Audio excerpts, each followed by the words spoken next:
Hello दोस्तों, तो स्वागत है आपका मेरे YouTube channel Rahul Saini education में। और मैं राहुल सैनी। तो आज हम उन दोस्तों के डाउट क्लियर करेंगे कि जो मुझसे पूछते हैं कि भाई आपकी जॉब कैसे लगी, आप क्या पढ़ते थे, क्या नहीं पढ़ते थे, है ना। इस तरह से काफ़ी सारे सवाल आते रहते हैं और मैं वीडियोज़ नहीं डाल पा रहा था 1 साल से, तो उस वजह से भी कई लोग नाराज़ थे। तो उनको सॉरी है दिल से। और अब रेगुलर हो गए हम, जैसा कि आपने देखा होगा कि अब हमारी वीडियोज़ डेली डल रही हैं ना। तो मैं अपने बारे में बता देता हूँ कि मेरा नाम राहुल सैनी है और मैं भोपाल मध्य प्रदेश से हूँ। और मैं इस समय एलडीसी के पद पर एम्स भोपाल में कार्यरत हूँ। ठीक है। तो मेरी जो पढ़ाई की जर्नी रही है, वो जर्नी कैसी रही मैं बताता हूँ। तो ये उनके लिए भी है जो लोग बोलते हैं ना कि भाई अब साथ जॉब के साथ साथ हमसे पढ़ाई नहीं होती। उनके लिए भी मैंने जो खुद जॉब के साथ पढ़ाई करी है। ठीक है। तो मैं एमपी बोर्ड से 8th क्लास तक पढ़ाई करी। ठीक है। उसके बाद सीबीएसई का सप्लीमेंट्री आई। ठीक है, चल गया, पास हो गया। 10th 12th सब इस तरह से करी। और मैं कॉमर्स का स्टूडेंट हूँ, तो मेरा मैथ्स बैकग्राउंड नहीं था, इस चक्कर में मेरे को दिक्कत आती थी। इसके बाद मैंने ग्रेजुएशन करी, ग्रेजुएशन में मैथ्स नहीं थी। ठीक है। ग्रेजुएशन के बाद फिर मैंने क्या करा, मैंने कंप्यूटर कोर्स किया डीसीए। इसके अलावा ग्रेजुएशन के बाद मैंने पीजी नहीं करी। ठीक है। अब मैं क्या कहा, ग्रेजुएशन 2020 में कंप्लीट हुई, 2021 से मैंने पढ़ाई शुरू करी, जनवरी से एकदम, जब एनटीपीसी के पहली बार एग्ज़ाम हुए। ठीक है। तो 2021 से मेरे 1 साल, क्योंकि मेरा मैथ्स बैकग्राउंड नहीं था, तो मुझे 1 साल प्रॉपर मैथ्स कवर करने में लग गया। ठीक है। और वो भी इतना टाइम इसलिए लग गया क्योंकि मैं अपना फ़न नहीं छोड़ता था। मतलब दोस्तों के साथ घूमना फिरना, खाना पीना, हर चीज़, सारे इन्जॉयमेंट करता रहा। ये नहीं कि मतलब मैं पढ़ने बैठा हूँ तो एकदम किताबी कीड़ा बन गया हूँ। किताबी कीड़ा मैं कभी नहीं बना। मैंने अपने इन्जॉयमेंट कभी नहीं छोड़े। मैं पढ़ाई करी है। क्या है, ज़्यादा से ज़्यादा क्या होगा, पढ़ाई करोगे मतलब इन्जॉयमेंट नहीं करोगे। आप 2 4 महीने 6 महीने और लग जाएंगे ना, लेकिन कम से कम भाई ये जो टाइम पीरियड है, ये जो चला जाएगा ना, ये दोबारा नहीं आएगा। ठीक है। तो मैंने ग्रेजुएशन करी। ग्रेजुएशन के बाद क्या किया, अब क्योंकि मेरी पढ़ाई हुई, ग्रेजुएशन हो गई 2020 में, तो मैंने 21 में तैयारी करी। अब मैं क्या था कि पढ़ाई से गैप नहीं लेना चाहता था, इसलिए मैंने आईटीआई में एडमिशन लिया। ठीक है।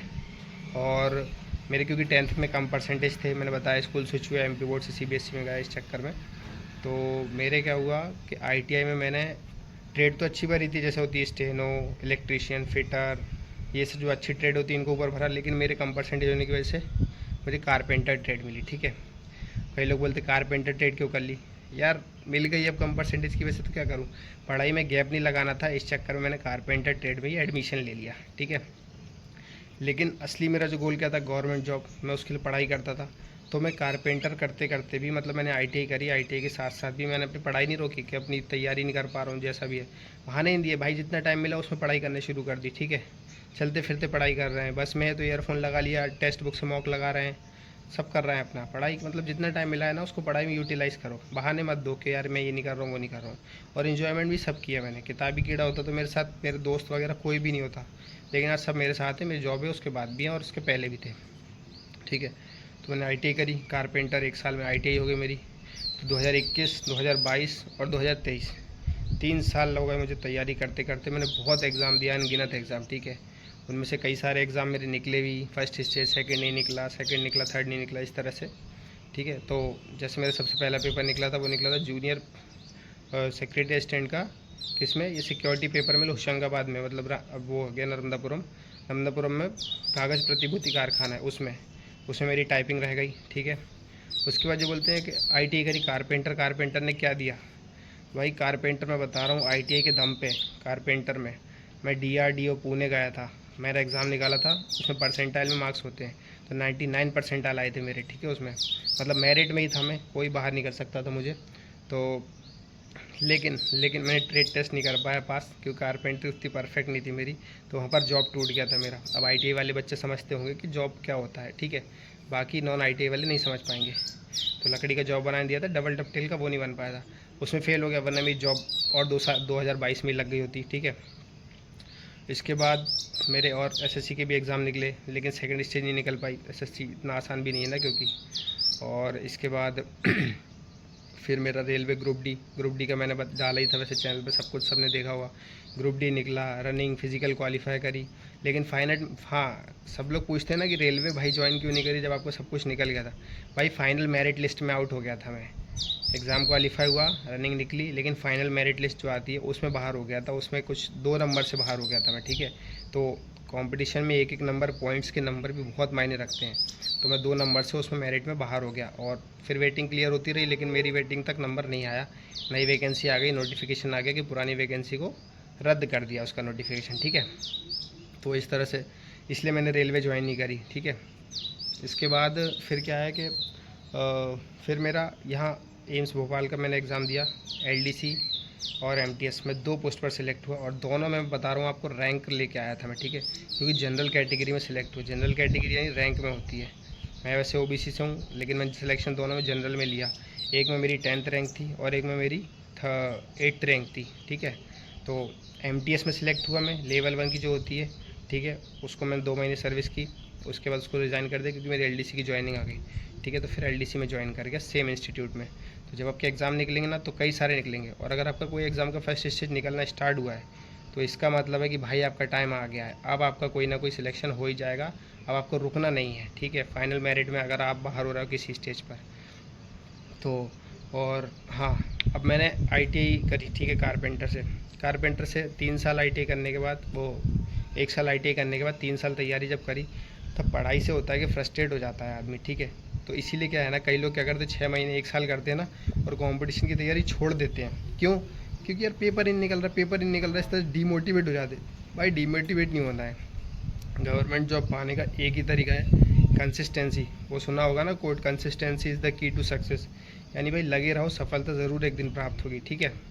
तो मैंने आईटीआई करी ना, अब मैं क्योंकि पढ़ाई से परेशान हो गया था ना, बहुत ज़्यादा परेशान हो चुका था यार, क्योंकि जॉब के बाद मतलब कॉलेज के बाद घर में रह रहा जवान लड़का, फैमिली प्रेशर, ये वो सब लोग का जॉब लगी। कई लोगों ने सजेशन दिया प्राइवेट जॉब कर ले, ये कर ले, वो कर ले, बाकी पढ़ते रहना, लेकिन मेरा गोल था गवर्नमेंट जॉब का, ठीक है। मैं लगा रहा।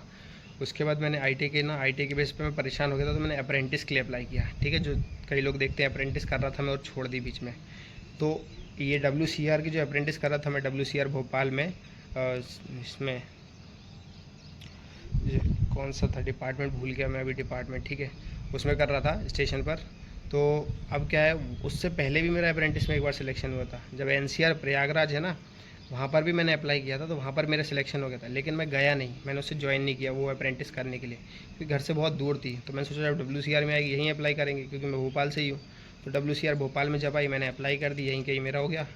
अब मैंने अप्रेंटिस करी। अप्रेंटिस जो लोग करते हैं रेलवे वाले, उन्हें पता हो किस तरह का काम करवाया जाता है, कितनी मेहनत करवाई जाती है, कि लेबरगिरी करवाई जाती है। मैं मेरी पहली वीडियो में बोला है कि आप रेलवे के लिए एक सस्ती सी लेबर हो जो 1 साल के लिए काम कर दी और आपको सर्टिफिकेट देकर भेज दिया जाता है वापस, ठीक है। हालांकि जो रेलवे के लिए वो रखते हैं ड्रीम, उनके लिए ठीक है, वो जब वैकेंसी आती है तब उन्हें 20% का कोटा भी मिलता है, ठीक है। लेकिन आप तो रेलवे के लिए तो आप लेबर हो ना, सस्ती सी, ठीक है। अब क्योंकि कब वैकेंसी आएगी, अच्छा कई लोग सोचते हैं कि भाई अप्रेंटिस कर ली रेलवे में जॉब लग जाएगी, नहीं भाई, अप्रेंटिस कर ली, उसने सर्टिफिकेट दिया आपको कोटे का, उसके बाद भी आपको एग्ज़ाम निकालना ही पड़ेगा। जब एग्ज़ाम निकालना ही है, आप मुझे बताइए, जब एग्ज़ाम निकालना ही है तो फिर पढ़ाई क्यों नहीं कर रहे हो? कंपटीशन की तैयारी रखो ना, आईटीआई कर रहे हो तो भी पढ़ो, उसके बाद भी पढ़ो, अप्रेंटिस कर रहे हो तो भी पढ़ते रहो, तभी जॉब लगेगी गवर्नमेंट। वो सर्टिफिकेट रेलवे का जो अप्रेंटिस का है वो वैलिड नहीं है कि आपकी जॉब ही लग गई, नहीं, वो आप 1 साल के लिए थे कॉन्ट्रैक्ट बेसिस पे, ठीक है। आपको वो मिल गया कोटे का सर्टिफिकेट।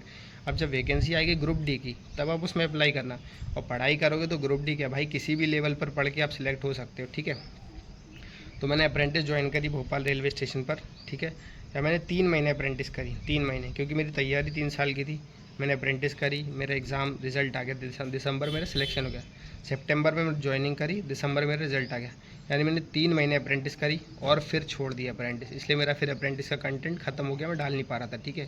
लेकिन मैं रेलवे वालों से जुड़ा हुआ हूँ सब, तो मेरे पास कंटेंट आता रहता है, लोग बताते रहते हैं, मुझे जानकारी रहती है, क्योंकि मैं यहीं रहता ही रेलवे कॉलोनी में हूँ, ठीक है। तो इसलिए मैंने अप्रेंटिस छोड़ी थी, इस तरह से मेरी जॉब लगी, ठीक है, एग्ज़ाम देकर। तो होप एक हमारे सब्सक्राइबर है गौतम भाई, उम्मीद है गौतम भाई अब आपको पता चल गया हो कि मेरी जॉब कैसे लगी, ठीक है। 10th करी, 12th करी, ग्रेजुएशन और 3 साल की तैयारी, उसमें 1 साल आईटीआई भी थी, ठीक है। तो कंपटीशन की तैयारी करते रहना, और अगर आप लोग को जैसे मेरे सोर्सेज वगैरह जानने के, मैंने किस किस टाइम पढ़ाई करी, क्या मेरा रूटीन था, क्या मेरे सोर्सेज थे, तो वो मैं एक अगली वीडियो डालूँगा। उसमें मेरी जितनी पढ़ाई के सोर्सेज वगैरह हैं, मेरा टाइम टेबल, मेरा रूटीन जो भी था, वो मैं सब उसमें बता दूँगा। आप उसको ज़रूर देख लें, ठीक है। तो इसलिए मैंने अप्रेंटिस छोड़ी है। हो सकता है कि अब आपको क्लियर हो गया होगा कि भाई मैंने अप्रेंटिस क्यों छोड़ दी और जॉब लग गई मेरी। तो कैसे लग गई? पढ़ाई करने से लगी है, पढ़ाई करो और जॉब लगेगी बस, ठीक है। तो अब मैं अगली वीडियो लेता हूँ और सोर्सेज के ऊपर डालता हूँ, किस तरह के क्या क्या सोर्सेज थे मेरे, ठीक है, पढ़ाई के। तो ठीक है, फिर मिलते हैं दोस्तों। Thank you so much. और मेरे चैनल को जो भी सब्सक्राइब करके रखे उनको बहुत बहुत थैंक यू। और जो लोग भी चैनल पर नए हैं वो चैनल को सब्सक्राइब करें, लाइक शेयर और सपोर्ट करें। Thank you.